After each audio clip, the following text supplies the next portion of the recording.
তো বৃষ্টির মধ্যে ভিজে গেছিল পুরো পার্সেলটা। আমিও খুব এক্সাইটেড আপনাদের মতো। নিজের মধ্যে কি থাকতে পারে সেটা না, আমি ভাড়া বাড়িতে থাকি, নিজের ইচ্ছা মতো করবো বললে হয় না। বর্ষার মরশুমে প্রথম ভুট্টা খাওয়া হচ্ছে মিঠি, পারফেক্ট হচ্ছে জিলাপি আর সিঙ্গারা। তো সবাইকে অনেক অনেক স্বাগত আপনাদের সবার প্রিয় সীমা ঘোষ ব্লগে। আজকে হলো বুধবার আর মিঠি অলরেডি স্কুলে চলে গেছে। ওকে সকালবেলায় পাস্তা বানিয়ে দিয়েছি, ও স্কুলে গেছে। তো এখন রেডি হয়ে এখন যাব একটু বাইরে, একটু পনির নিয়ে আসবো। আর সাথে ইন্ডাকশনটা খারাপ হয়ে পড়ে আছে, প্রায় 2 মাস হয়ে গেল। দোকানই পাই না, যখনই দোকানে যাই তখনই দোকান বন্ধ থাকে। আজকে আর একবার যাচ্ছি, গিয়ে দেখে আসি দোকান যদি খোলা থাকে তাহলে ইন্ডাকশন ঠিক করতে দিয়ে আসবো, তারপর এসে রান্না বান্না করবো। গরম জাস্ট এই বাড়ি ফিরলাম, তো ইন্ডাকশনের দোকান সেই একই অবস্থা, দোকান বন্ধ। জানি না দোকানটা আদৌ কোনোদিন খুলবে কি খুলবে না, দেখতে হবে, অন্য কোনো দোকানের খোঁজ খবর নিতে হবে বা মামরা বাজারে গিয়ে হয়তো দিয়ে আসতে হবে। তো বাইরে মানে বৃষ্টি হয়েছিল সকালবেলা একবার, ভোরবেলা, তারপর থেকে বৃষ্টি নেই, মেঘছায়, কিন্তু ভ্যাপসা গরম, প্রচন্ড গরম, মানে সেই ভাদ্র মাসের গরমটা এখনই অনুভব করছি। তো যাই হোক, এবার রান্না বান্না করি। মিঠি ডিম সেদ্ধ হয়ে গেছে আর এখানে ডাল বসিয়ে রেখেছি, ডাল হচ্ছে, আর ভাত অলরেডি হয়ে গেছে। আর এখানে একটু পোস্ত ভিজিয়েছি, কারণ পেঁয়াজ পোস্ত করব আর পনিরটা করব, ব্যাস। যাই হোক, একটা পার্সেল এসেছিল ফ্লিপকার্টে, কিছু অর্ডার দিয়েছিলাম, তো সেইটা এই জাস্ট দিয়ে গেল। ফ্লিপকার্ট এখন খুব মানে কুইক সার্ভিস দিচ্ছে।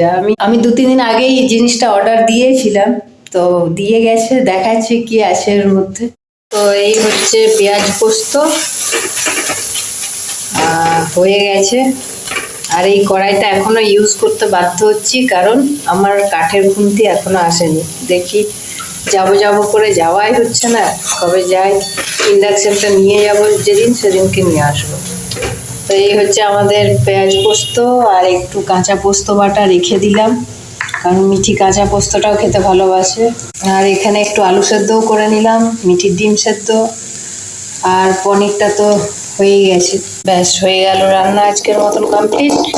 আর ও ফেরার আগে একটা গাজর শসা কেটে নেবো, ব্যাস। তো বৃষ্টির মধ্যে ভিজে গেছিল পুরো পার্সেলটা, যাকে একটু শুকালাম। এই যে ফ্যানটা তখন অফ করলাম। এবার দেখা এটার মধ্যে কি আছে। প্যাকেজিংটা না খুব ভালো করেছে ফ্লিপকার্ট থেকে, অ্যামাজনেরও প্যাকেজিং নো ডাউট ভালো। তা আমি যেহেতু অর্ডার করেছি, সেহেতু আমি তো জানি যে এটার মধ্যে কি আছে। দেখাচ্ছি, আমিও খুব এক্সাইটেড আপনাদের মতন, কেমন কোয়ালিটির সেটা দেখার জন্য এক্সাইটেড। এই হচ্ছে এটা হচ্ছে অ্যাকচুয়ালি আমার যে জানলাগুলো আছে সেই জানলার পর্দা, দেখাচ্ছি। এই যে পর্দা একটু ইয়েলো ভাব আছে, তার মধ্যে ব্লু, আশা করি ভালো লাগবে ঘরের মধ্যে। আর যেহেতু ওয়াল কালারটাও একটু মানে ইয়েলো, ওই জন্যে ইয়েলোর মধ্যেই সেটটা রাখার চেষ্টা করেছি। একটু গ্লসি ব্যাপার আছে এটার মধ্যে। আর এই যে রিংগুলো দেওয়া আছে, রিং হোক আর রড হোক, তার মধ্যে ইজি সুন্দর হবে। দেখ, পর্দাগুলোকে লাগানোর পর দেখাবো কেমন লাগছে, আশা করি ভালো লাগবে। এটা একটা সিঙ্গেল পর্দা, আর এটা হচ্ছে জানলারই 3টে ব্যাগ একসাথে। যেহেতু জানলাটা বড়, ওই জন্যে 3 পাল্লার জানলার জন্য এটা একটা সেম, একই ডিজাইন, সব একই, কোনো আলাদা কিছু নয়। এটা হবে মিডিলে, এটা হচ্ছে মিডিলে উইদাউট কোনো, এর মধ্যে কোনো কাজ করা নেই। এটার সেটটা আমার ভালো লাগলো। এই যে 2 সাইডে 2টো হোয়াইট সেট থাকবে, আর মিডিলে হচ্ছে এইটা। রিজনেবল প্রাইসের মধ্যে পর্দাগুলো খারাপ না, যথেষ্ট ভালো আছে।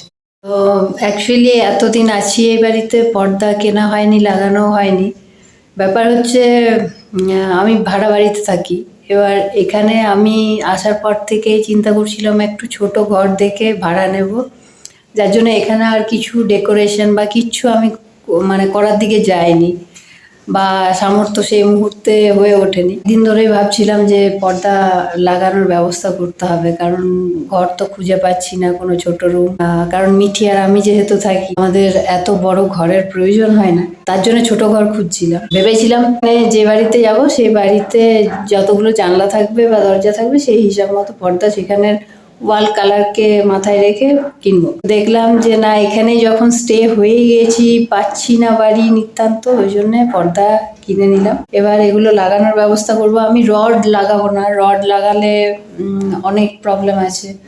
ড্রিল করে মিস্ত্রি ডেকে দরকার নেই। আমি ওই নর্মাল স্প্রিং নিয়ে আসবো, নিয়ে এসে নিজে হাতুড়ি আর পেরেক দিয়ে আপাতত কাজ চালানোর মতন করে নেবো। কারণ নিজের বাড়ি হলে নিজের মনের মতন করে সাজানো গোছানো যায়, আর যেহেতু ভাড়ায় আছি তাই সবকিছু নিজের ইচ্ছা মতো করবো বললে হয় না। তো সেখানে কোথাও হোক মনটাকে মেরে দিতে হয়। যেমন পরিস্থিতি থাকবে সেই অনুযায়ী ব্যবস্থা করা উচিত।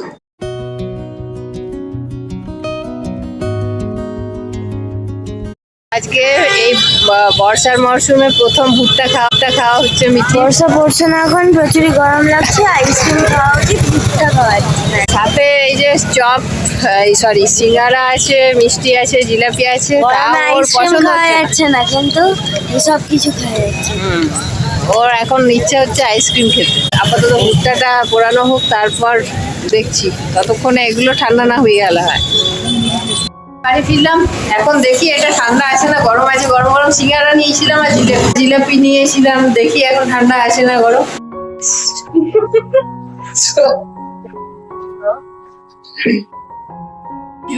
আজকে সিঙ্গারা আর জিলাপি একসাথে খাবো। বর্ষার মধ্যে সন্ধ্যেবেলায় বেরোনো হয় না, আনতে যাওয়া হয় না, নইলে বর্ষার মধ্যে পারফেক্ট হচ্ছে জিলাপি আর সিঙ্গারা। তা এখন খাই, আর কথা না বলে খাই, নইলে আরো ঠান্ডা হয়ে যাবে। আর গেছিলাম অ্যাকচুয়ালি মিঠিকে টিউশন থেকে আনতে। আসার সময় দেখলাম গরম গরম তেলে ভাজা ছাড়তে, আর লোভ সামলাতে পারলাম না। বহু মাস পর আজকে খাবো। যেটার ভয় করেছিলাম, সিঙ্গারাগুলো এখনো উষ্ণ গরম আছে, পুরোপুরি ঠান্ডা হয়নি, আর জিলাপিটা হালকা গরম আছে। তো এবার মা আর মেয়ে আমরা খেয়ে নিই। আর চাটনিটা এক জায়গাতে নিলাম। হাজারটা ধুতে নারাজ আমি। তো আগে মিঠিকে দিয়ে আসি। করেছি আবার নিয়ে এবার খেয়ে নি। দারুণ।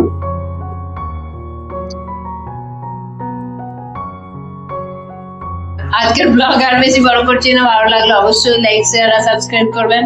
আবার দেখাবেন নেক্সট ব্লগে। ভালো থাকবেন, সুস্থ থাকবেন, টাটা।